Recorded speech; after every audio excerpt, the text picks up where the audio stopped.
Hello, everybody. I'm Kristen. I'm the founder of Happy Hour Effect. I help organizations spin stress into success for their employees to boost the bottom line. I'm a best-selling author, speaker, widow mom, and coach. So I'm going to tell you a little story today, and it starts with a caveman. Now, once upon a time, there was this caveman, and he lived in a neighborhood where things were pretty stressful. He knew true stress because every time he left his cave, there was a saber-toothed tiger. And that saber-toothed tiger was out to kill him. So that caveman knew that he had to either fight that thing, kill it, or escape, or he was dead. Now that is the perfect annoying neighbor, right? Now, the great thing about this situation is the caveman also had a system right inside of him, the fight or flight response, that mobilized the saber-toothed tiger. And what that system did, it boosted his heart rate, it elevated his blood pressure, and it really just got him ready to fight that saber-toothed tiger. He'd fight it, things would go back to normal, back to hunting and gathering. Today we've evolved. We have evolved as a society and as humans, but we still have a prehistoric body that is being prompted into that fight or flight response regardless of not having a saber-toothed tiger around. Traffic can prompt a bad day at work. There's a lot of things that can kick that fight or flight response off in us. And when you look at all the stuff we juggle, you know, the saber-toothed tiger was a one-time deal. We've got so much stuff building up. Job stuff, big-time stuff like loss, health stuff, bad hair day even, that can really push us into a bad day, right? And what's happening is our bodies never get back to normal. We're flooding our bodies with stress chemicals all the time. Stress chemicals are doing damage in the process. They're damaging us down to the very cellular level, damaging the cell walls, leading to silent inflammation, which is the root cause of every degenerative cause of death in the United States. You'd think that that would be enough to kind of scare us, but it's not. You look at our broken food system, smoking, obesity crisis. Every day we are willingly, knowingly putting ourselves in harm's way, causing massive damage to ourselves, despite what it's doing to us. And why would stress be any different? You know, you wake up in the morning and you're stressed out, you don't feel great. Headache, stomach problems, you don't want to go to work, irritability, maybe you didn't sleep very well.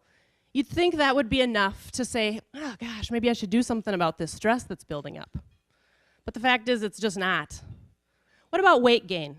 Part of the fight or flight response is to hold on to fat. Our body thinks we might need that to fight that saber-toothed tiger, that energy source. But with the obesity crisis, we see that even weight gain isn't enough to prompt us to say, ooh, I should do something about this stress in my life. So we continue to gain weight, we continue to be stressed out. How about aging? Stress is directly linked to the speeding up of the aging process. Makes us look less attractive. Even though research shows that when you look good, you feel good, you feel good, you look good, people perceive you more positively. But stress is not helping us out, doing us any favors in that area. But yet, that isn't enough either. Aging faster, not looking as great as we could or feeling as good as we could. That doesn't matter either. What about life-threatening disease? That silent inflammation I mentioned earlier, that is directly linked to the 6 leading causes of death in the United States. And yet, the fact that we could die because of this high-pressure, high-stress lifestyle isn't prompting us to change. What is wrong with us? Okay, so all of us in the room, entrepreneurs, business people, you've all dealt with the bee in cubicle 23 or the jerk salesperson. That's at work. We've even been those people. And if you're bringing negativity, crankiness into the workplace, it will affect your career success and your financial success, guaranteed. But is that change? Is it? How about divorce? The divorce rate is still 50%. Stress directly contributes to that. The stress over kids, money, jobs. And even though we hurt the ones we love the most when stress is upon us, knowing we're inflicting that pain still isn't prompting us to change. All right, how about the healthcare system? We all know that think about the drain that it has on the economy, because 2/3 of office visits by adults to family physicians are for health and stress-related symptoms. 2/3. So think about the medical waste. Think about wasting cars, the time lost from work. All of this stuff is building up. It's constant pressure that we're under. We've got beeping phones, we're on screens, we're always thinking about what's next, what's after this meeting, what's after work, what's tomorrow, what's next week, what's next year. We never stop to say, what's happening right here? What do I need to really focus on to reach my goals and to be successful? Really, when is enough enough? All of that stuff building up. When are we as a society going to realize that this high pressure, high stress lifestyle that we're living is not doing us any good and really putting our safety, our health, and our world at risk? When is enough enough? You have a choice to make right now. Every moment, you can decide how you're going to take that next step. You can make a better choice, a new choice to not live that stressful lifestyle for yourself, for your loved ones, for your career, and for the world. It's a big, big deal that you learn to take those stressors, those things that paralyze you sometimes, spin them from a roadblock into a turning point to have you move forward in a positive way. Because everything that you're putting out into the world, it's a domino effect. If you're crabby, the people around you are crabby, and vice versa. It's all a domino effect. So you can continue to live that work-life balance, which is a big, fat, ugly myth, where it makes it seem like everything should either fit into 50% work or 50% life, and it's just going to be perfect. Or you can change your mindset. You can switch from that 50-50, when really we're at like 1,000%, right, of everything that builds up, or you become a maestro. I call it the maestro mindset, where you're deciding at any given moment what's going to rise to the top. Just like a conductor of an orchestra says, French horn, you're up. Everything else behind the scenes, we're doing the exact same thing every moment, and it's up to you to choose wisely. What's rising to the top and what else is playing on? So now, your moment to decide, are you going to ignite that stress bomb, keep living that way, pushing that negativity into the world? Or are you going to choose the path of calm, stress, presence? Because you can be that hero that saves the world. Because everyone around you, it's a ripple effect, and they are absorbing everything from you. So I ask, is saving the world enough for you to change that high-stress lifestyle? Well, thanks so much, Rick. Thanks, all of you. So my name is Joe Savaggio, and I'm excited to share some information about an organization I founded 7 years ago. It's called Microgrants. It's an innovative solution to poverty, and poverty is a big problem in the United States and right here in Minneapolis. The poverty problem, the number of people living in poverty in this country has been increasing for some time. In fact, in 1999, only 1 in 5 families lived on the poverty level income, but today it's more than 1 in 4 families live in the city in poverty. Poverty is a cycle. It's the lowest income group. There's 42% chance that a child's income will be the same as his parent. But moving up just one bracket, children in the second lowest income will have only a 23% chance of remaining in that bracket as an adult. So why is poverty a cycle? Poverty, people in poverty have low income, low assets, low education. They have a lack of capital and in-demand skills. They have a lower capacity to generate income, which leads to lower economic and health risks and leads to more debt and low income. How do you break it? Employment is the key, and giving inheritance is also helpful. So when we help people break out of poverty, if we help the parents, we actually help the children. So this is where microgrants comes in. All microgrants are focused on employment. Money is spent to help individuals get and retain better jobs. And the other area is small businesses. It allows people with limited means to be self-employed. What is microgrants? It's a regular nonprofit. It gives $1,000 grants to low-income people of potential to boost them to self-sufficiency. It's not just another poverty alleviation program. Instead, it gives people a one-time empowerment boost to spur long-term wealth creation. How does it work? We work through partner agencies. As you can see on the screen there, these partner agencies do 3 things. They recommend the potential grantees to microgrants, they coach the grantees on how to use the money, and they follow up to measure the outcomes and the results. And they do it all for free because it's in their self-interest to receive $1,000 grants to help their people get better. We work in 3 areas: education, transportation, and small businesses. The education is things like a certified nursing assistant that only costs $1,000 to go to school, car repair, or inventory of a business. So who lives in poverty? Mostly female heads of household, African Americans, and children have the highest poverty rates. While children make up 26% of the population, they represent 45% of those that are chronically poor. African Americans are also high in that. Microgrant recipients represent these demographics. 75% were minorities, 40% were African Americans, and 60% are women and single parents. Let's see, 96% of education grantees completed their, were on track to complete their degrees.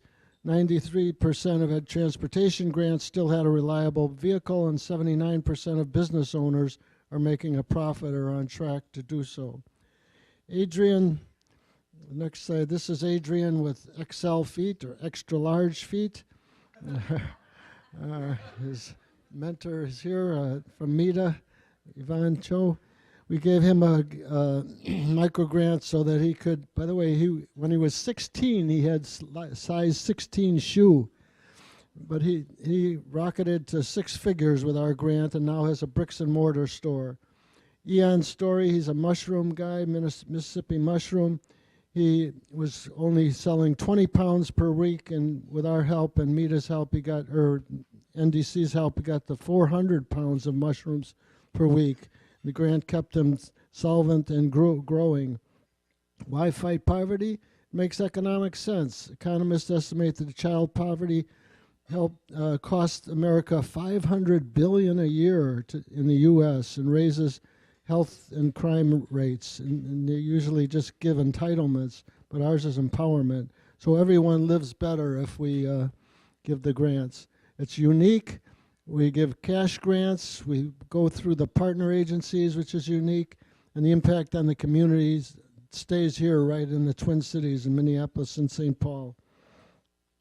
So I think Betsy should come up at this time. We believe it's important for microgrants to evolve and improve. The past year, microgrants has adopted a new evaluation program, and with Marcia Ballinger from Keystone Search, we were able to hire a new president, Betsy Buckley, behind me here, who's going to take over January 6th.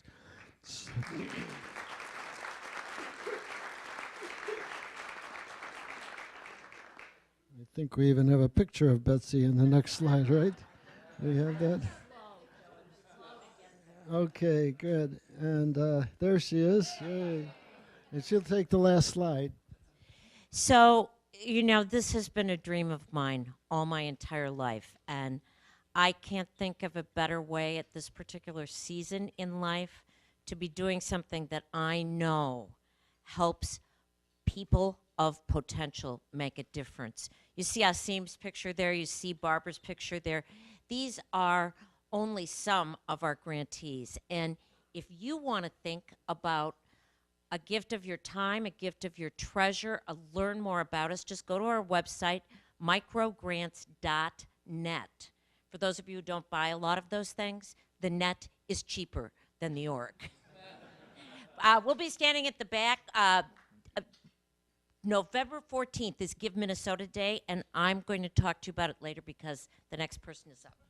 Good afternoon, everyone. Again, my name is Marnie DeWall, and I'm an attorney in the employment law group at Lindquist and Venom. So what that means is I help employers with advice and counseling regarding their employees, and when unfortunately things go wrong, I also defend them in litigation. So I'm going to talk today a little bit about the art and the science of terminating employees. And believe me when I tell you, it is both an art and a science. So where do you start when terminating an employee? Ideally, you start at the beginning of the employment relationship. Things often look very rosy in the beginning, but you have no idea how things are going to end. Even the most promising employee can present a significant challenge at the end of the employment relationship. So, what should you do? You should start employment by setting forth the terms and conditions of employment in writing. Not about the pants specifically, but there is a Minnesota statute that says if you don't set forth the terms of condition of employment in writing and there's a dispute down the road, you, employer, have the burden of showing what the actual terms and conditions of employment are. So put those in writing. How do you do that? I generally recommend putting those terms and conditions of employment in an offer letter. That offer letter should specify the compensation, that employment is at will, that an annual base salary doesn't guarantee employment for any particular length of time, and you should also include a copy of any non-compete, non-solicitation agreement you want the employee to sign. Now, to effectively terminate an employee down the road, you have to manage that employee during the employment process. The first rule is that you always give your employees constructive feedback. Orally is fine, but the time of termination is never the time an employee should first learn about performance concerns that the employer has. Performance becomes more of a concern, you should document in writing the concerns with the employee. This can be in the form of a memo, and the memo should go in the employee's personnel file. And make sure that you are being very careful of what you put in and keep out of the employee's personnel file. Then you should sit down with the employee and discuss what is in the written memo.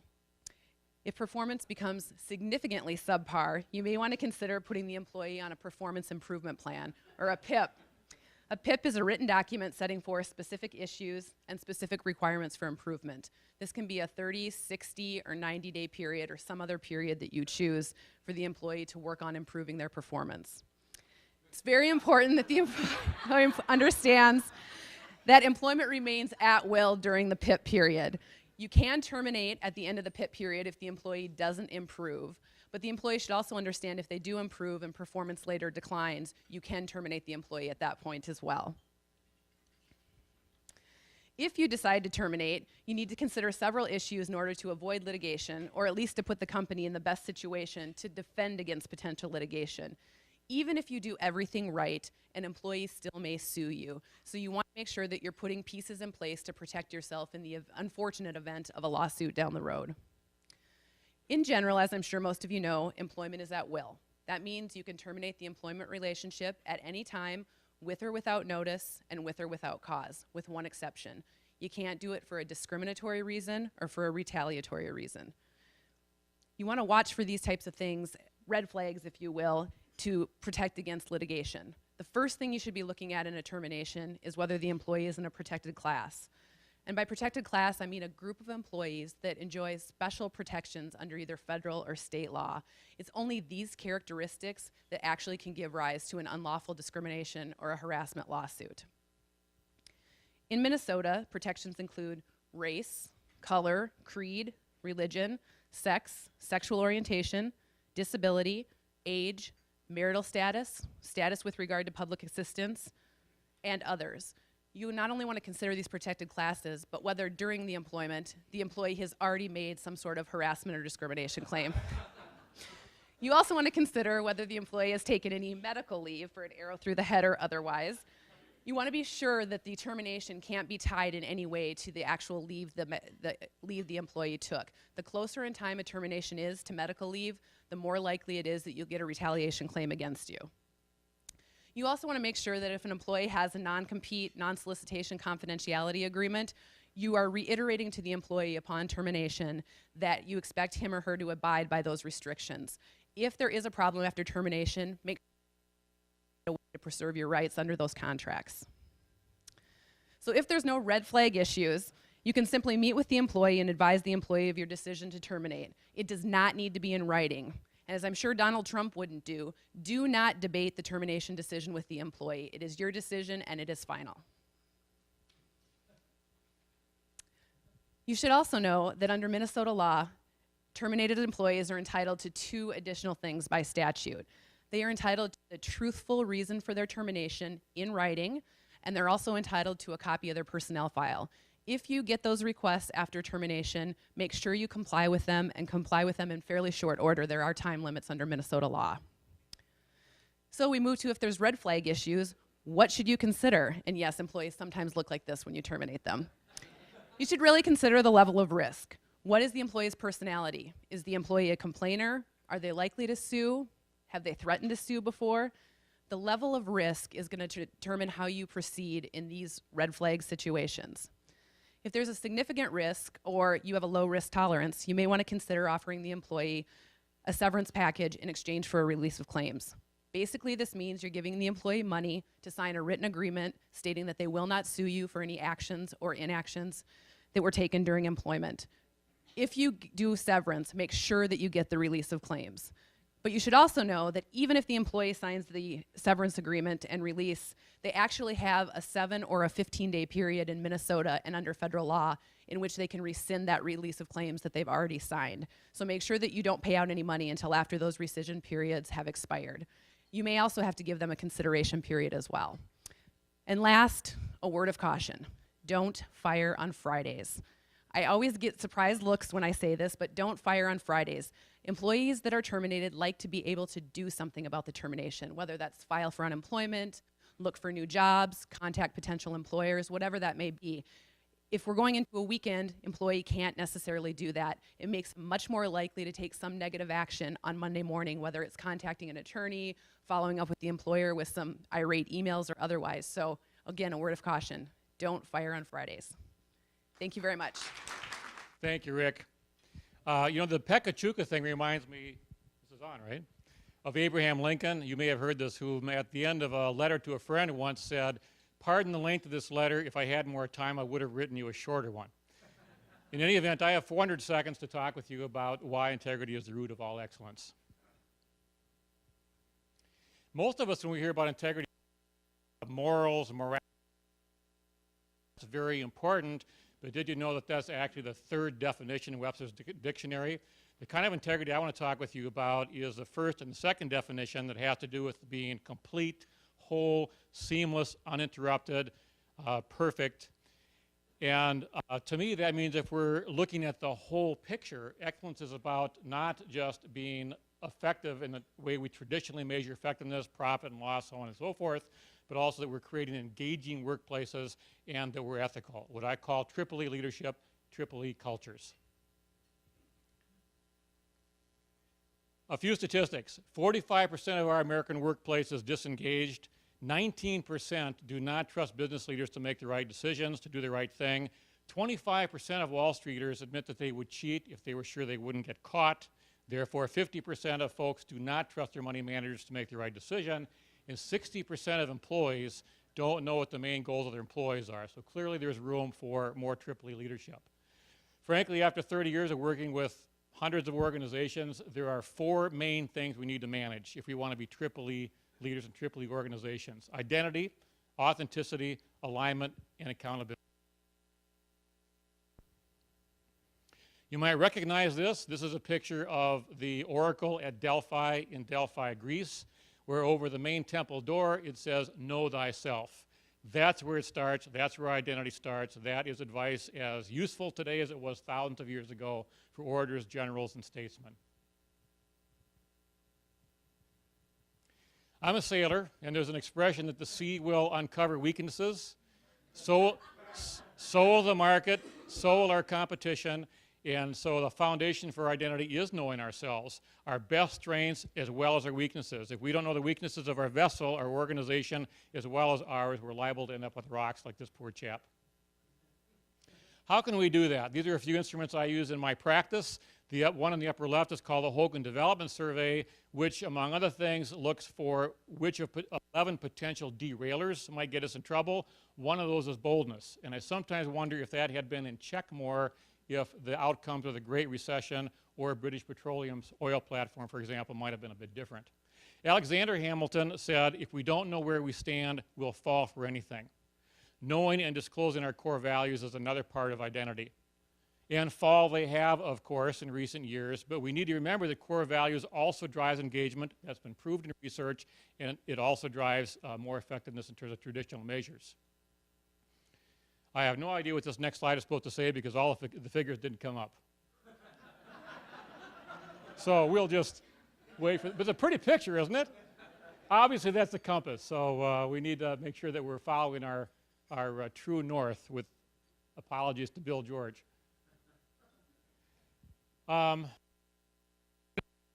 of this exercise, it's time for us to replace our worn out, meaningless cliches about mission statements with some dazzling new ones. Things like mission statements, things like values are critically important. Research has proven they actually drive results as long as we're authentic about them and we don't use them as a silly exercise. Authenticity is thrown around a lot, including inauthentically. In my book, literally in my book, Navigating Integrity, it boils down to three things. Trueness to our purpose and our principles, truth and transparency.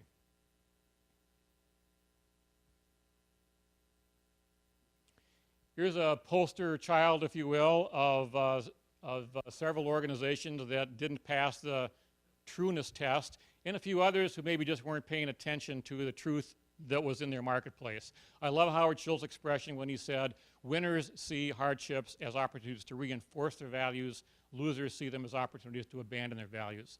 When I Googled bad architecture, examples on the left came up. Whether we're talking about architecture or organizations, if it doesn't fit, we are not going to be fit to be leaders. Companies make mistakes by hiring through compensation or the structure of their organization that sends different messages than who they intend to be.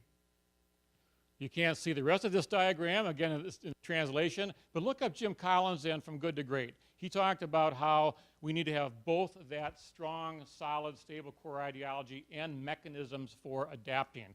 That's a large part of what alignment is about. We need to both walk the talk and dance the dance.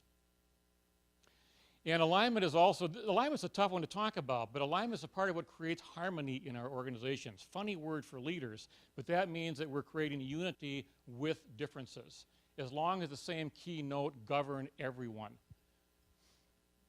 And the same keynote in my book, I talk about the same keynote being the main thing.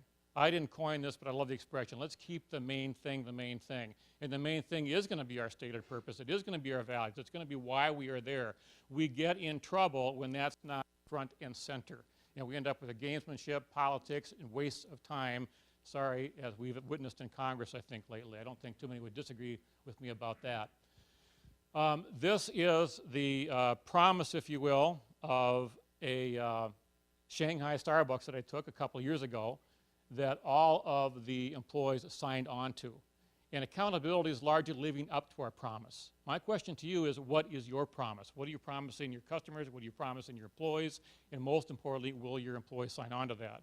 Accountability is also about measuring the right things. You might want to check that. It's about being responsible and exercising responsibility as well as good stewardship. I do have a proprietary survey that measures those three things in the accountability dimension.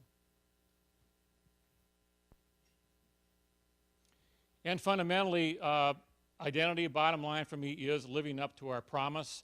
And I promise you that if you do pay more attention to identity, authenticity, alignment, and accountability, you will be living up to your promise and the best that you can be and the best that your organization can be. Thank you. Founded in Boston in 1996 by an ex-pro squash player, this concept we're going to tell you about is actually the first of its kind in the United States to couple squash, academics, and community service. The program's aim really is to serve inner city youth at their most crucial development years, with the goal of graduating all of them from high school and getting them on to college. And it's because we've had some early success that they've been able to expand from Boston, Harlem, Bronx, and of course Minneapolis. Squash. What a unique game. When we go to our partner schools to recruit kids, we tell them about the academic tutoring, the community service, and the squash. And all of them think we're going to make them eat a vegetable.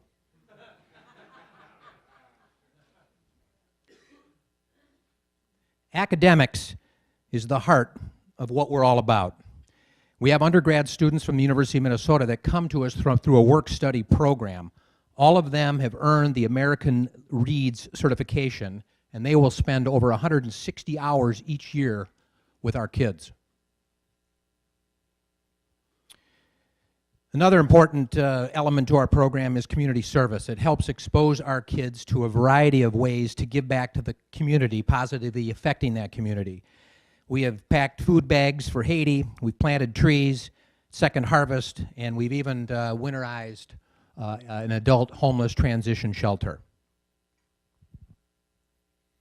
In 2005, there was an organization founded called NUSIA, which is the National Urban Squash and Education Association, and that serves as an umbrella over what are now 15 cities across the country that have urban squash programs. They do things like help with tournaments and create kind of a rubric for what other programs should follow. One of the major developments is college prep, and we have a huge focus on sending our kids through high school, to college, and through college. We start with that program in 9th grade, and as they get on to 12th grade, we make it more and more of the core program. Another important element is mentoring. So what we try and do is we try and provide really great role models to the kids so that they can, as they continue through their education and into other involvements like squash or extracurriculars, they can have an adult in their lives that they can reach out to beyond their families and beyond their teachers. In 2011, we got our start here in the Twin Cities.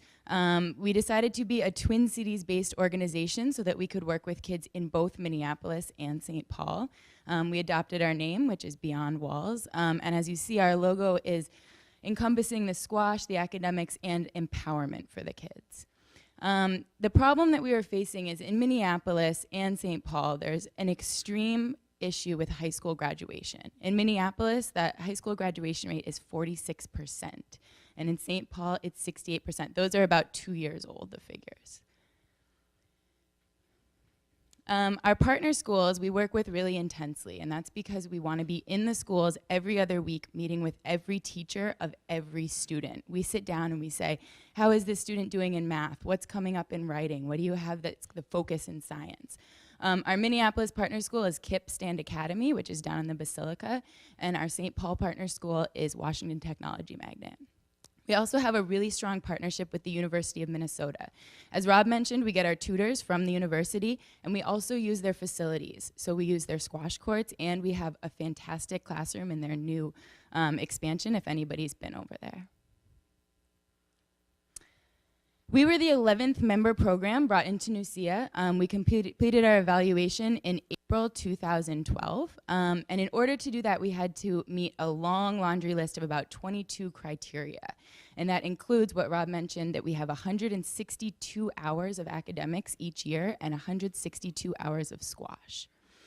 One of the major challenges that we face here in the Twin Cities is transportation. So in other cities where they've been able to just hop on the subway or maybe on the public bus, what we've done here is we bought ourselves a little 14-passenger bus, and we actually drive the kids from their school to the university and then back to the Boys and Girls Club in their neighborhood. One of the really exciting things that we have as an offering for the kids in our program is that they get to travel. For most of the kids here in the Twin Cities, it's been their first time when they got on an airplane with us. What you'll see here is we got a chance to go to Boston for a tournament last January, and the kids are standing outside of the Harvard gates. We have a major focus on literacy in our program. Literacy is one of the largest indicators of student success, and they actually can predict that from as low as 3rd and 4th grade. Every Saturday, we spend an hour and a half doing focused reading, writing, critical reading, and the like. We also encompass some other social emotional components, including teamwork, self-control, perseverance. And what you'll see here is we actually have one of our students who's teaching rookies, as we call them, about how to hit a proper backhand. That's a really exciting element of our program, is that as the kids get, they can help the younger kids as they come into the program. We work all year round with the kids, so we don't just stay with them during the school year. During the summer, we have an in-house summer program at the University of Minnesota. We also send kids away. This summer, they went to Princeton Squash Camp and to Exeter Summer School for 5 weeks. We make a really long-term commitment to the kids, to the families, and to the schools. We start with kids in 6th grade, and we promise that we will stay with them through college graduation and beyond. Some of the kids in this picture are in their 3rd year with the program, which means they're in, this group actually started in 7th grade, so they're in 9th grade now.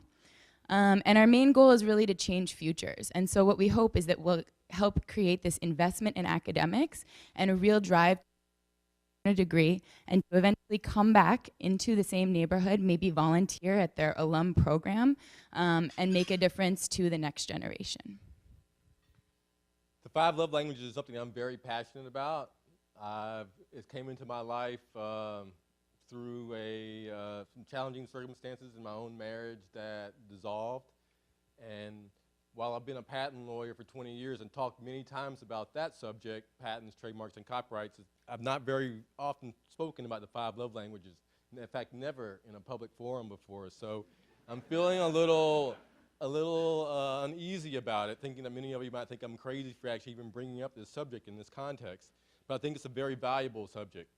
My own journey brought me to this book, The 5 Love Languages. And it's written by Dr. Gary Chapman. It's been read by millions of people around the world. New York Times bestseller for 5, 6, 7 years at least. There's a whole family of books around it now. It's been translated into 29 different languages.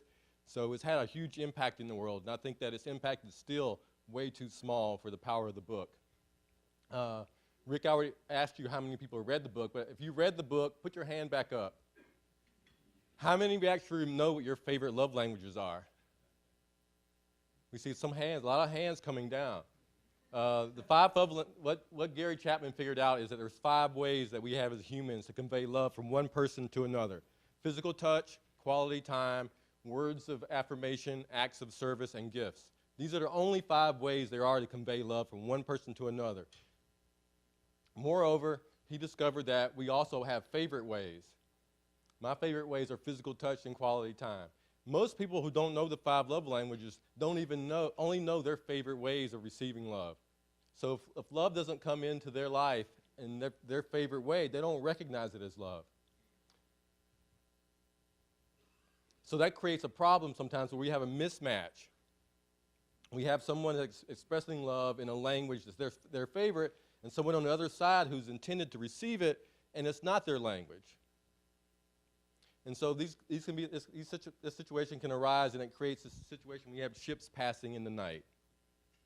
And when ships pass in the night and we don't have the kind of connection that we want, we can get frustrated. We don't feel like our needs are met. And oftentimes when we get frustrated, we're not very skilled at expressing that frustration in a way that can actually help us resolve it. Here we have a situation where our favorite love language of physical touch is meeting an act of service. So the solution is that we need some kind of a translation going on. We need some kind of wisdom to come in. And of course, this is the 2-prong adapter that many of us are familiar with. And we know that a plug that won't fit into another plug isn't any good. So in my experience in my life, I've found that now that I'm aware of my favorite love languages, and when I get aware of the favorite love languages of the people that are important to me, my children, my siblings, romantic interests that I have, then magic can happen. Because now we can actually connect and really meet each other's needs. And so I invite you to find out what your favorite love languages are. Now, does this really matter in business? Does love matter in business?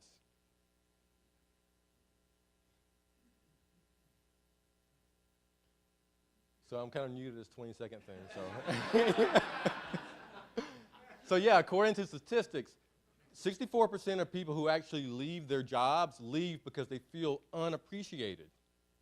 64% leave because they feel unappreciated. Now for me, that means that they leave because they feel unloved. They don't feel like they belong there. There's some mismatch going on there. Who on your team would you like to keep around for a long time? Do you want to make sure they feel loved and appreciated?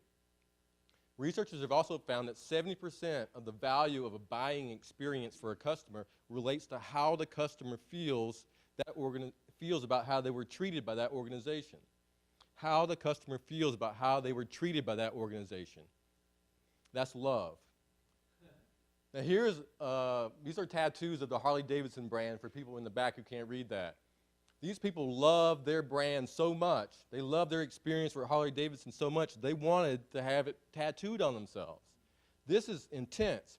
What if your customers loved you so much they want to put your brand on their bodies? What would that do? What would that do for your business? Studies show that is team chemistry important in your organization. Studies show that NBA teams that touch more win more. Now, love is a love language. Physical touch is a love language. Waitresses who touch get bigger tips. What if you touched every customer you had in a way that was appropriate to them? What if...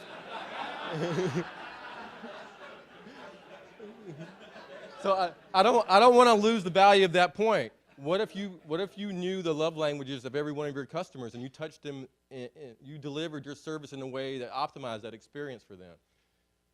From the book Freakonomics, I learned that the biggest difference between doctors that are sued the most for malpractice and those that are sued the least for malpractice is 3 minutes per patient. 3 minutes per patient. Another study I found that a small gift can make a huge difference. Giving mints with a restaurant check can raise tips from as little as 3% to, if you do it the right way, can raise tips 21%. 21%. What if you figured out how to do that in your business? Kind of my closing point really is that I want people to know that love is not a 4-letter word in business. We should be talking about love and figuring out ways to deliver more love, because really love is about creating value for other people. And business, that's what business is, creating value for other people. I'm very passionate about this subject. I've organized my life around the 5 love languages. If you want to know more about that, feel free to contact me. I'm happy to talk about it. I'm on LinkedIn. I invite all of you to reach out and connect with me. And I hope that each of you go out and discover what your favorite love languages are. Thank you very much.